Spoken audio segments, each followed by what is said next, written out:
This video is directed towards the women, especially the women who are happen to be white dating black men. I'm pretty sure you heard all the backlash and people telling you what you should and shouldn't do. This is one of those videos. This is more comical, entertaining, laid back type of thing. Because me, myself, and a black man who's been with and who is currently with a white woman, that's, I half Mexican as well, Mexican and white. I want to tell you a little bit of insider secrets, trade secrets. And this help you determine and decipher whether your man is a good black man or he's a stereotypical black man. Alright, number one, if this man puts you ahead of his family, ahead of his work, and ahead of his religious practices, he's a good man.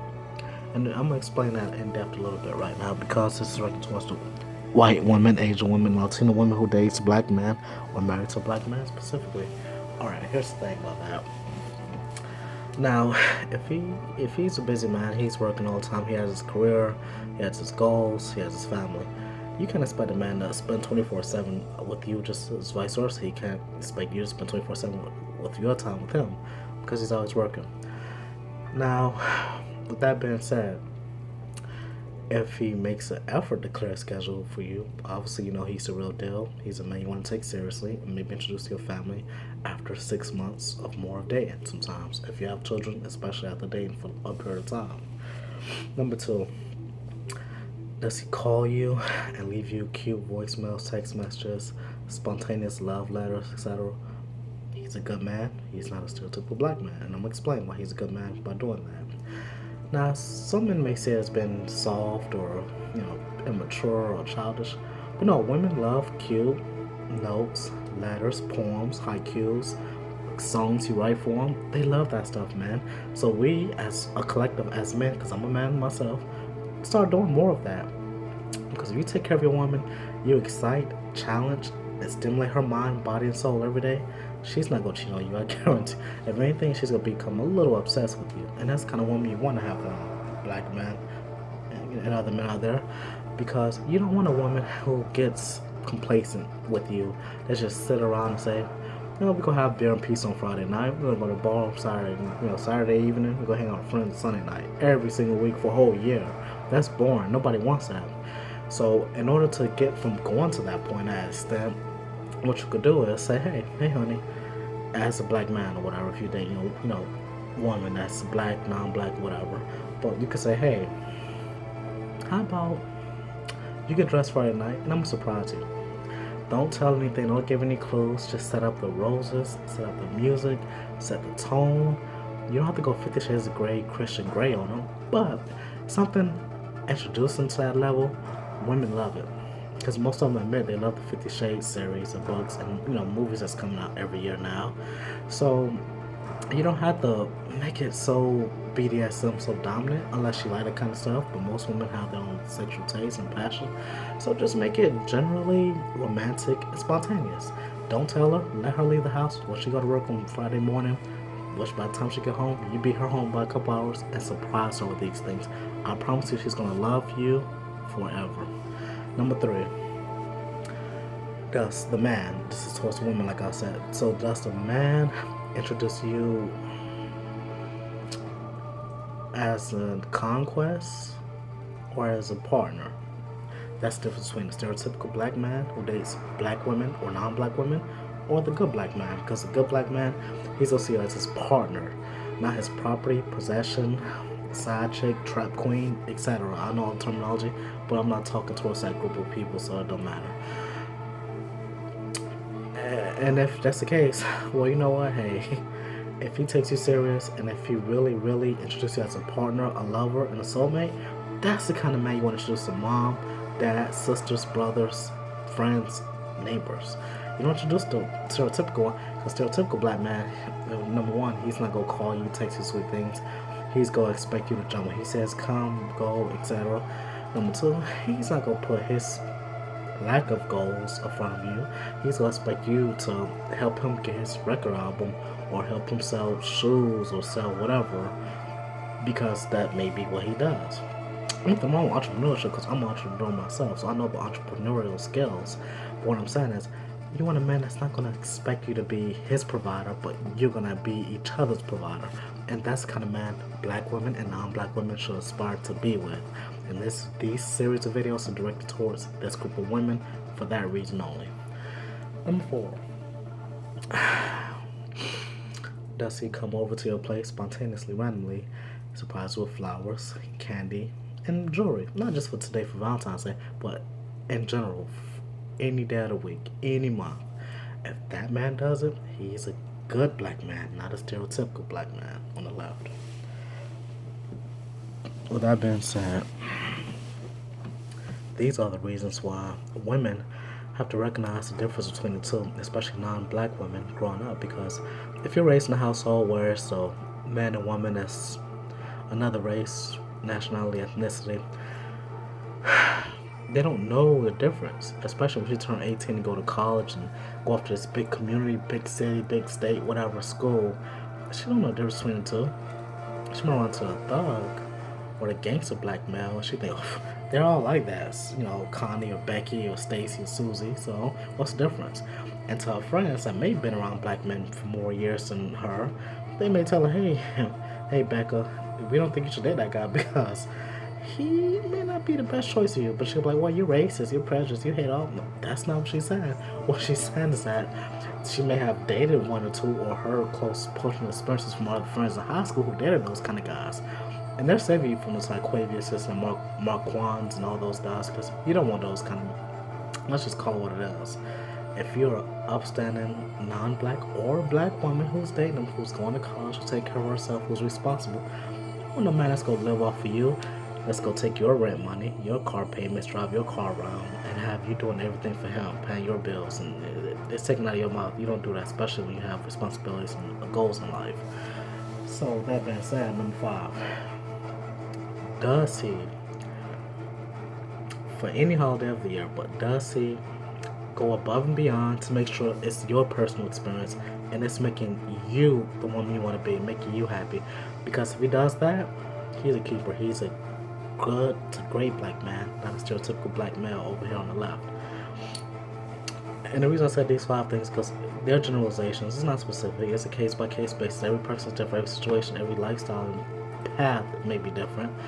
But as a general rule of thumb, if these 5 things align perfectly, you have a great black man, black and non-black women. So stick with him, support him, show him love, compassion, forgiveness. Black men and all men in general, they will talk and text other women every once in a while. Sometimes women flirt with them in public, sometimes they flirt with other women at restaurants, shopping malls. Sometimes they may just stop and stare. Just may see her walking past, stop and stare, in a random place in public with you. Doesn't mean he's gonna cheat. Doesn't mean he doesn't love you. But it's in our innate nature as men to look at women, whether we're sexually attracted to them or just friendship. Sometimes men actually love having female friends. Don't mean he's a cheater or a player or a dog. But he may just like talking to women more. Then he may have more in common with women.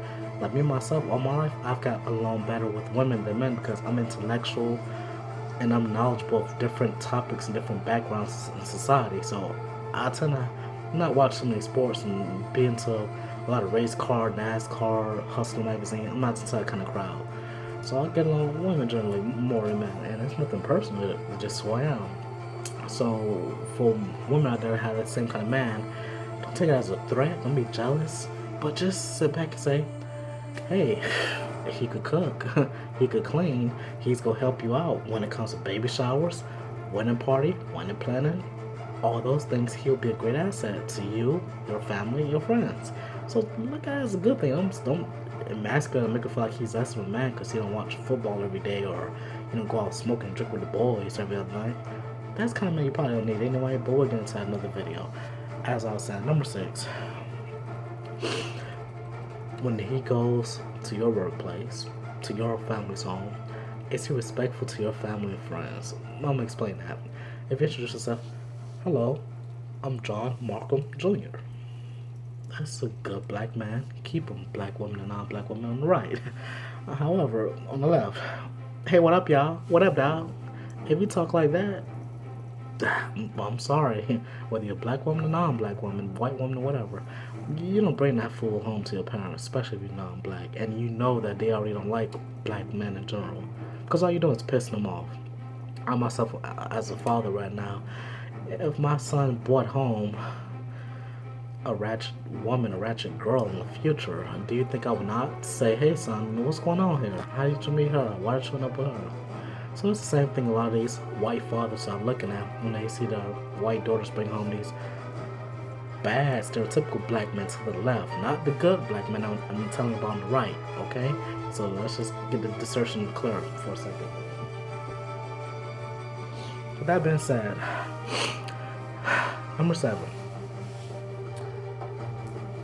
When it's time to pay for a check or a tip or a bill at a restaurant, usually a dining restaurant, does he offer to pay the tip and the bill up front? Does he pay 10% or more? If he does that, good, the great black man on the right. If he can't even afford to do that and take his restaurant, you have to always pay for him, or you always have to look for money because he never have money, he's a stereotypical black man to the left, alright? And that's the kind of man you don't want to settle down with, you don't want to take home, and you definitely don't want to start a family with, because if he doesn't have money now, no college education, no aspirations to get any degree or any kind of work in his future or past, how can you build a family with that, young woman? Whether you're a black woman or a non-black woman, whatever, how can you have no foundation. You have no foundation to get a home, car, apartment, nothing with this man because he has nothing to his name. Everything has to be on you. All the bills, all the responsibility, all the financial burden. You don't want that. Number 7. Now, number 7 is going to be a little tricky, but it's funny. Number 7. Does he kiss you in public? PDA, hold your hand, smack your leg, grab your thigh, whatever, when walking, sitting, move theater, stuff like that.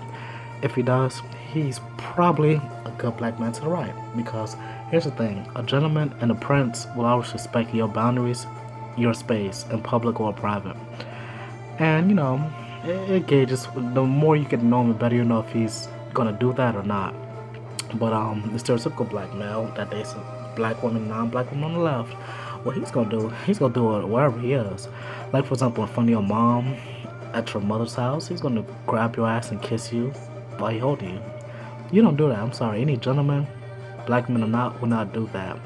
So for all the men on the right, the good black men on the right, they will respectfully, when they're around her family and friends, say her name. They will laugh, they will sit back and just enjoy the conversation. But the man on the left, the stereotypical black male that society and the media projects, he's gonna say the most cruel, crass, disrespectful curse words and just demean this woman in ways he never even imagined. Not by choice, but because that's how he was raised and that's the environment he was around all his life. That's all he knows. So, stay away from that kind of male. Number 8.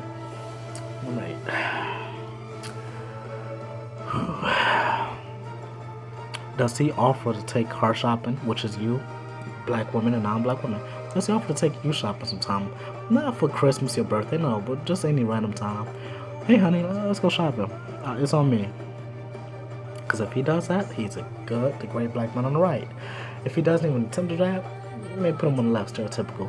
Because if he offers, that means that he's been thinking about you long term. If he knows your dress size, pant size, bra size, panty size, that's the kind of man you probably want to keep around. Because most men don't pay attention to small details. Women, the favorite colors, favorite design, favorite jewelry, type of texture, etc. So when you align all 8 of these things, what you get is a man who knows what the hell he's doing. He's confident, strong, and independent. That's what inherently what men's supposed to be, leaders in a relationship and in life. And if you get all those 8 traits in love with a good black man, black and non-black women, date him, marry him, keep that man no matter what. Unless it comes on physical, abusive, and mental violence, at some point they have to cut most. Other than that, that's a keeper. On the left, you definitely want to get rid of him.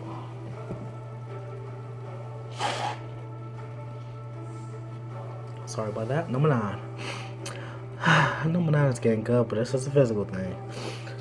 Physically, does he pay more attention to his appearance and compliment himself more than he compliments you? This is a bad thing, because for metrosexual men, like I'm myself a metrosexual male, very heterosexual, but metrosexual as well. I take care of my nails, my hair, my complexion, lotion, oils, creams, etc. I'll take care of my appearance every day, all day. But not in a a shallow, egotistical way, but I like smelling good. Cologne, deodorant, spray. So, a good fragrance, it goes along with women. So, number 9, fragrance and grooming. It's his hair always cut, his nails clean and neat. They don't have to be sharp, but just clean and neat. Not dirt, oil, grease underneath his nails, on his nails every day. Just take care of his face, his teeth. Just take care of, his grooming every day.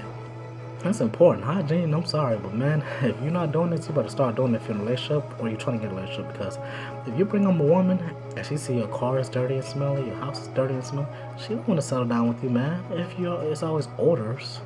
It's like, seafood and stuff going bad. That's not a good. If you smoke and drink heavily, wash your laundry heavily every other day. That's all I can say. Now for the men that's doing that, cologne, deodorant, grooming. Number 9 on the right, good black man. Number 10 on the left. Number 9, bad black man, stereotypical black man. Alright, number 10, the final one. Does this man say he loves you and really shows it in his actions every day? Because if it's yes, he cooks for you, he cleans up after you, he brings you gifts, he talks to you endlessly whenever you have time, whenever you're together. He doesn't texting and talking on the phone, Instagram and tweeting, Facebook and all day while you're talking. He just nodding, yeah, I get it, baby, I got it. If he's doing all that, no, he probably don't care. He just want to, have sex and keep moving. So if he's doing all 10 of those things, put him in the right. And until next time, folks, Nexus Entertainment out. Have a lovely, beautiful, peaceful Valentine's Day.